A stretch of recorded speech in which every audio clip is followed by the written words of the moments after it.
Fala pessoal, tudo beleza? Sejam muito bem-vindos aqui ao meu canal. Sou o professor Pedro Coelho e no vídeo de hoje a gente vai falar sobre uma importante e com cara de prova questão relativa à suspensão condicional do processo que fora publicada e veiculada no informativo 754 do Superior Tribunal de Justiça, que fora divulgado na última segunda-feira. Presta atenção que é um tema extremamente importante, com cara de prova da FGV, do CESP, SEBRASP e, sobretudo, que fora objeto de um questionamento em sede de RHC, o de número 163897 do Rio Grande do Sul, julgado à unanimidade lá pela sexta turma do Superior Tribunal de Justiça. Presta atenção que quando eu falo em suspensão condicional do processo, naturalmente vocês vão se recordar da perspectiva da jurisdição negociada, prevista inicialmente na Constituição de 1988, artigo 98, inciso 1º, no qual menciona expressamente a possibilidade de transação penal.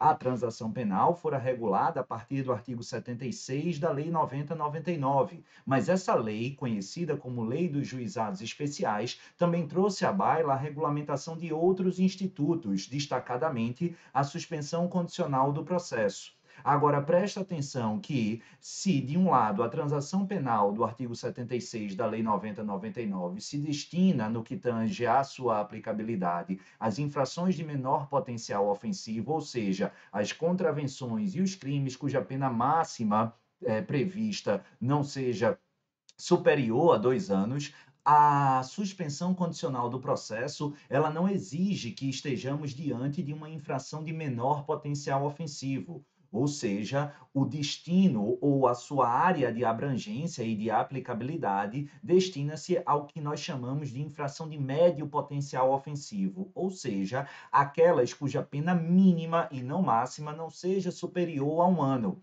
Quer ver uma coisa? O melhor exemplo para a gente não confundir as coisas é lembrar justamente do crime de furto simples do artigo 155, caput do Código Penal. No preceito secundário desse dispositivo, nós temos que o furto simples, ele é passível de punição de pena privativa de liberdade variável de 1 ano a 4 anos. Eu te pergunto, em relação a esse delito, cabe transação penal? Ele se trata de infração de menor potencial ofensivo? Não. Infração de menor potencial ofensivo, diz a lei, toda e qualquer contravenção e os crimes cuja pena máxima não sejam superior a 2 anos. No caso do furto simples, 4 anos já não se encaixa. Então, eu não aplico a ele a transação penal. Mas será que eu posso aplicar, apesar de estar configurado e regulamentado na lei dos juizados, a suspensão condicional do processo? Sim, perfeitamente. E por quê? Porque, doutores e doutoras, quando eu olho para a pena mínima do furto simples, 1 ano, ele se encaixa justamente no conceito e na abrangência firmada expressamente no caput do artigo 89 da Lei 9099. E perceba já de antemão, fazendo essa revisão, que a suspensão condicional do processo não é um direito subjetivo do imputado, do investigado, mas sim um chamado poder-dever do Ministério Público, ou seja, o MP deve analisar, no caso concreto, se há o preenchimento dos requisitos objetivos e subjetivos para a propositura daquele acordo. Entendendo ser o caso, ele fará oportunamente essa proposta.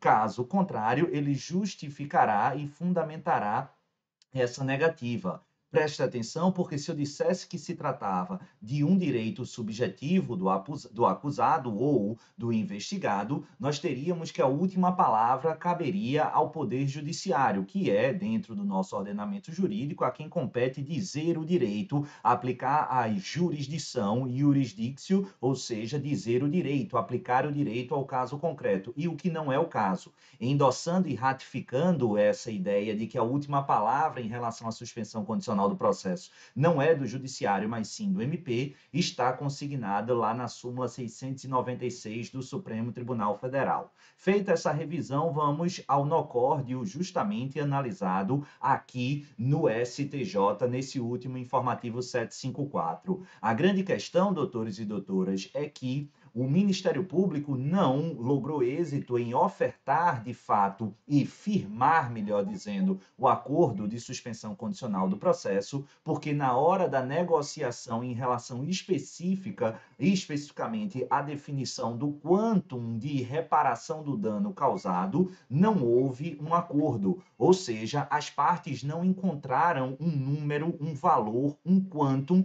que atendesse aos reclamos e às expectativas de ambos. Ou seja, houve uma frustração do acordo que não se efetivamente verificou, justamente porque não se identificou e não se pacificou harmonicamente o quantum da reparação do dano. Mas, Pedro, essa reparação do dano é algo essencial para a suspensão condicional do processo? Sim, a resposta é positiva, e não por uma vontade do MP ou de quem quer que seja, mas sim por uma consagração e efetivação da previsão normativa. É o que consta do inciso 1º do parágrafo 1º do artigo 89. Olha aí na tela que, entre outras condições, a gente tem como a primeira condição normativo legal a reparação do dano, salvo impossibilidade de fazê-lo. No entanto, doutores e doutoras, não foi a questão a impossibilidade do pagamento, mas sim o desacerto, o não acordo em relação ao quantum a ser pago a título de reparação.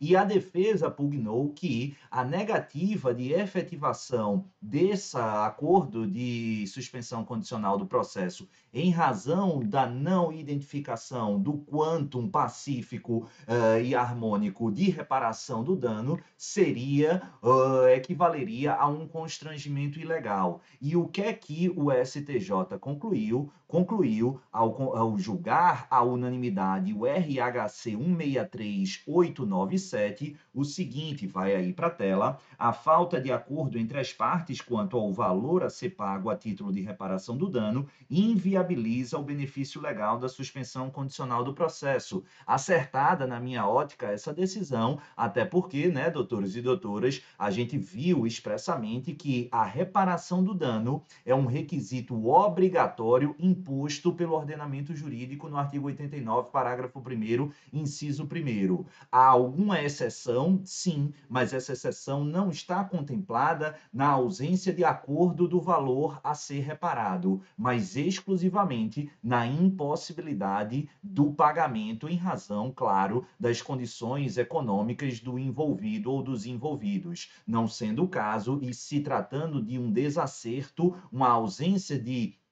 acordo em relação a essa reparação, não há falar aqui em constrangimento ilegal e acertado e compreensível está a inexistência de acordo nesse sentido. Maravilha? Beleza? Tema lindo para cair na sua prova e aí você já registra. Não há que se falar em constrangimento ilegal quando ausente o firmamento de acordo de suspensão condicional do processo em razão do desacerto, da falta de acordo em relação ao quantum reparatório do dano. Maravilha? Um beijo no coração de todos. Não esquece, deixa o seu joinha para ajudar o canal a crescer e se inscreve se não tiver inscrito, aciona o sininho, porque sempre que eu trouxer conteúdo novo, você vai ser devidamente notificado. Até a próxima. Tchau, pessoal. Valeu!